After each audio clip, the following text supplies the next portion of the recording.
Does that mean if I have three favorite RV parks and I stay at each one and then come home, that I can't go back to those RV parks for a full 12 months, so I actually miss the next winter season? Is that right?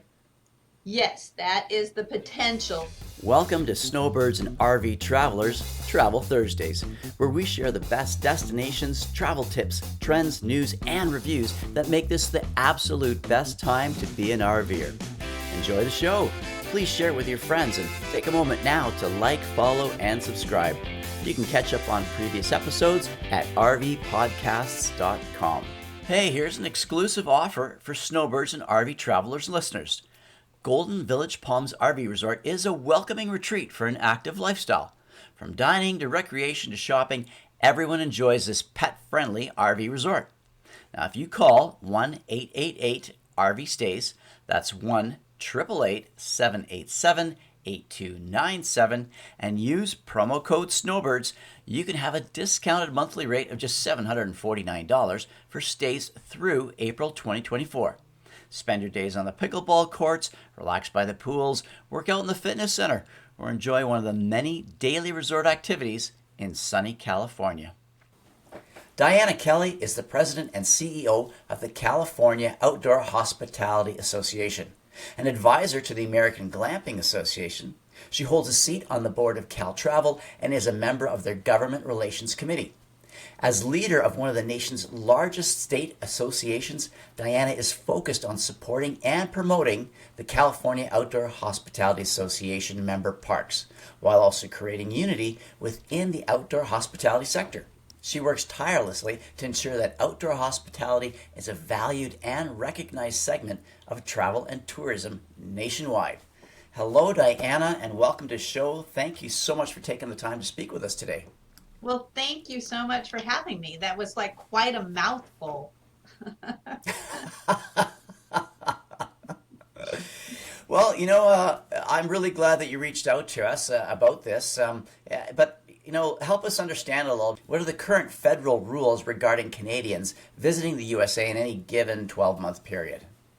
Well, from what I understand, that you can be granted up to 6 months, but also request a longer stay if you do so at the beginning of your request.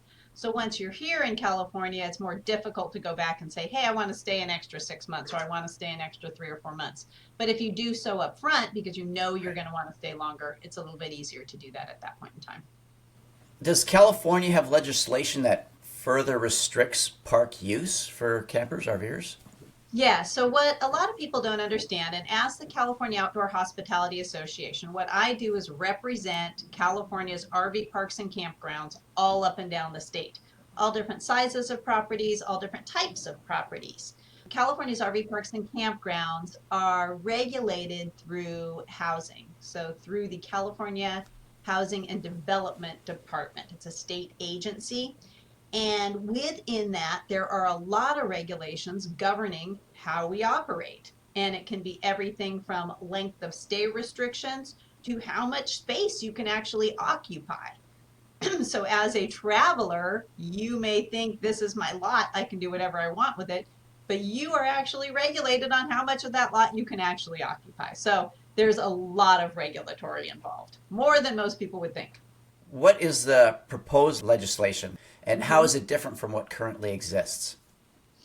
Well, before we get to that, one thing that most travelers need to understand is that there's a virtual patchwork of length of stay restrictions.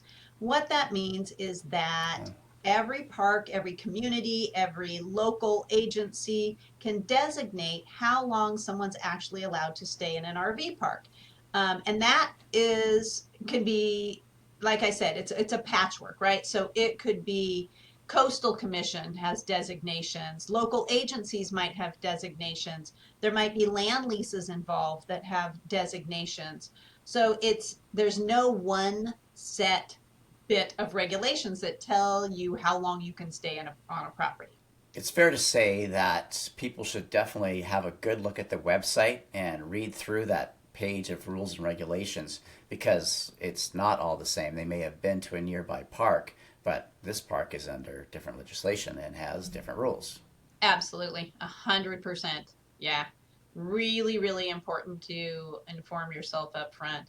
And if there are restrictions and they tell you, well, you're going to have to be out of the park for X number of days, it's really important that you understand that up front and that you have a plan of, well, where am I going to go for that few days, few weeks, whatever that happens to be, if I want to come back into that same park.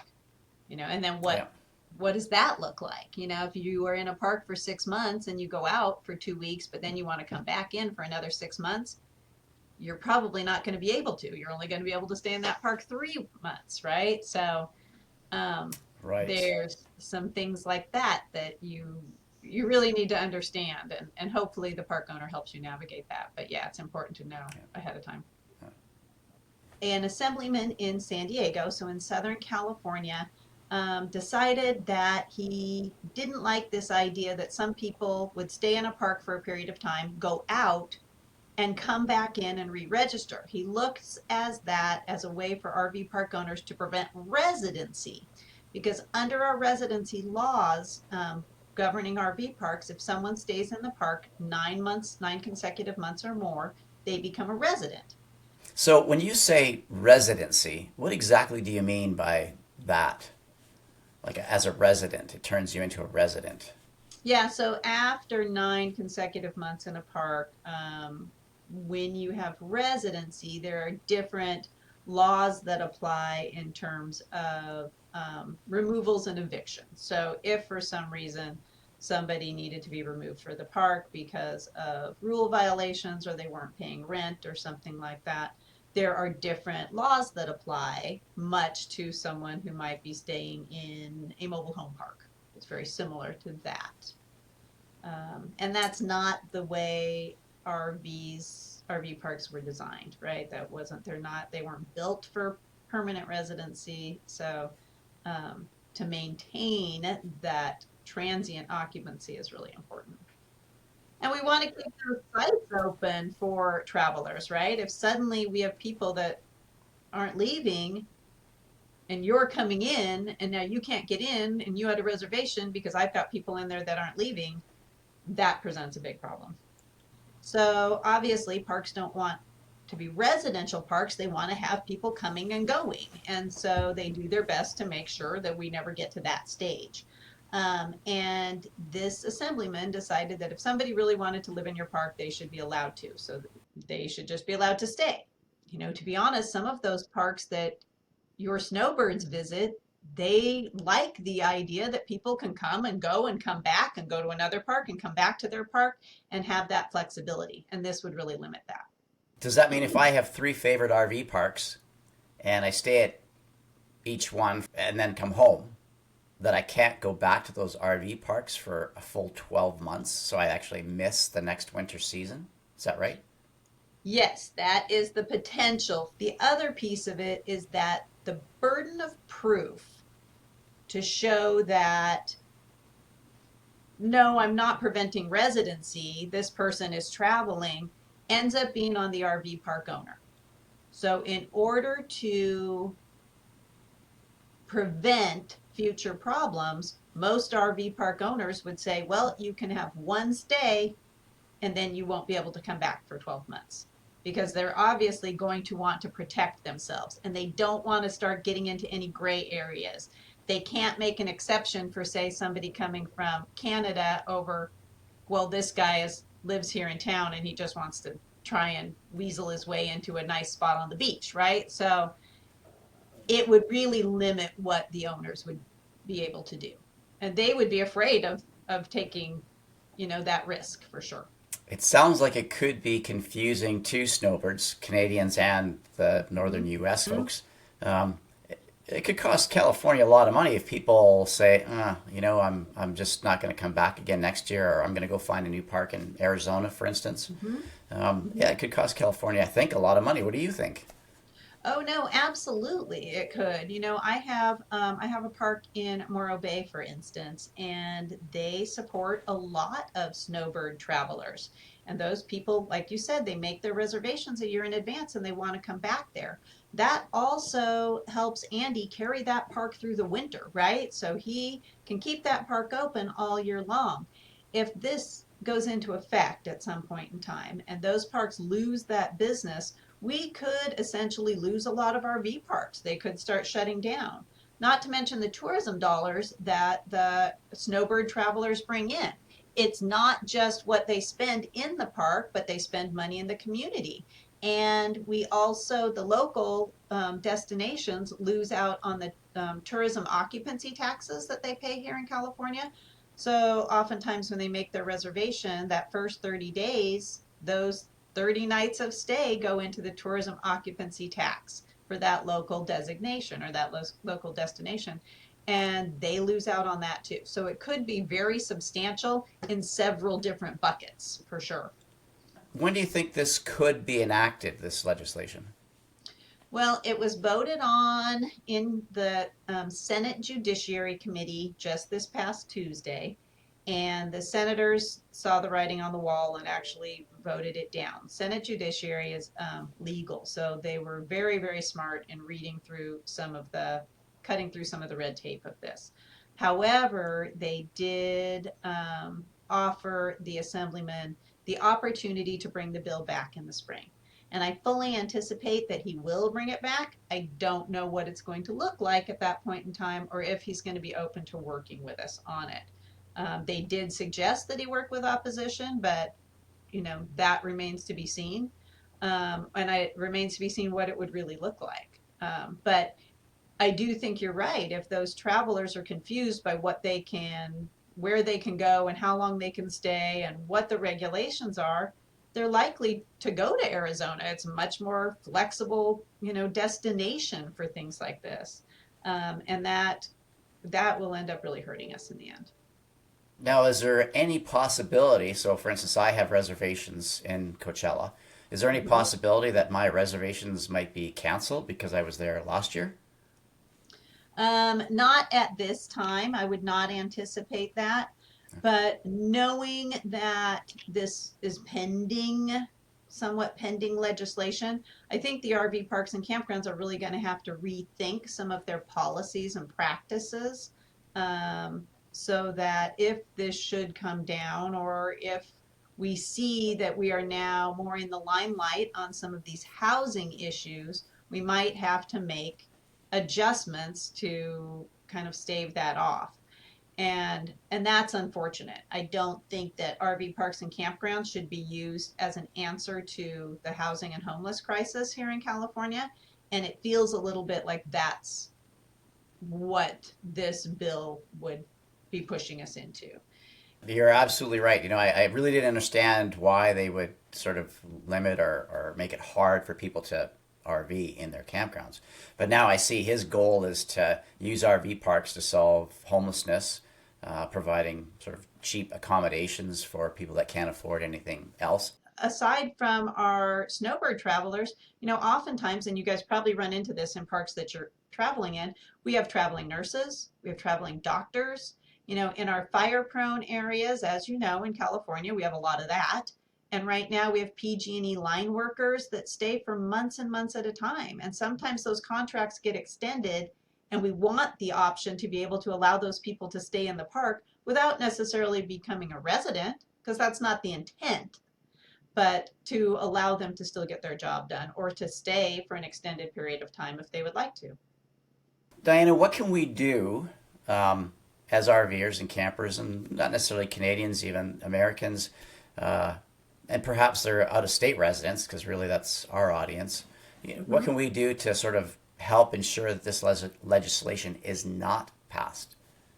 I think it's important to kind of watch what some of the state associations are doing. So if California and Arizona are a place that you'd like to travel, it's important to kind of touch in with those state associations. Both California and Arizona have state associations, and you can kind of track legislative issues. And if there's an opportunity to get involved, say if this was to keep going or if it comes back in the spring, it might be an opportunity for travelers to reach out to the assemblyman and say, hey, here's why we don't agree with this bill. Or as a group, You could sign on in opposition of legislation that affects the RV parks. But I think more and more it's important for groups like yours to try and follow some of this legislation. And I know that would be hard because you probably go to several different states, but just kind of checking in on it to see if there are things that are going to affect the places that you like to travel the most and what that looks like and how it could affect your future reservations for sure. Diane, is there something else that we can do or help, or is there any other information that you'd like to provide for us today? Well, any of your members are welcome to follow our newsletter, and they can get information on that at caloha.org. That's our member website. They can also call the office at any time and request information. But we do put a lot of information out on our Facebook group also. So it's the California Outdoor Hospitality Facebook group, and we try to put all of our legislation on there. So if they are a snowbird traveler and they indicate that that's who they are and they'd like to get more information, they're welcome to join our Facebook group to catch that legislation as well. So there's lots of different Terrific. ways they can kind of plug in to follow up. But that's what I would recommend. And as this legislation comes back in the spring, I would certainly probably be reaching out to some of these RV groups to have them join us in opposition of some of this so that the legislators really understand that this isn't just me saying this is an issue, but now we've got our actual RV travelers saying, hey, no, this is an issue. We want the right to be able to come here and not be confused about what the regulations are. So I think that piece is going to be important in the future. And one of the other things to keep in mind too is oftentimes what happens here in California with regards to legislation starts to make its way across the state or across the country. So it hits Yes. Arizona, then it skips and it goes to Florida, it goes to New York, right? So those corners all start looking at what we're doing and start making moves for that. So we want to be careful about what we start here for sure. It'd be nice if in the old days, it was just, yeah, come, stay as long as you want, come and go, but we're not really there anymore. And I think more and more across the country with homelessness on the rise and housing, being what it is, that the parks are going to have a more difficult time accepting extended stay travelers when they now also have a park that's full of residents as well. So That's a very good point. Very good point. Well, Diana, thanks very much for taking the time to chat with us today. That was great. Obviously, I have some concerns with it. I'll be checking out your website. I think you said it was caloha.org. Is that right? correct. Hmm. All right, and of course your Facebook page.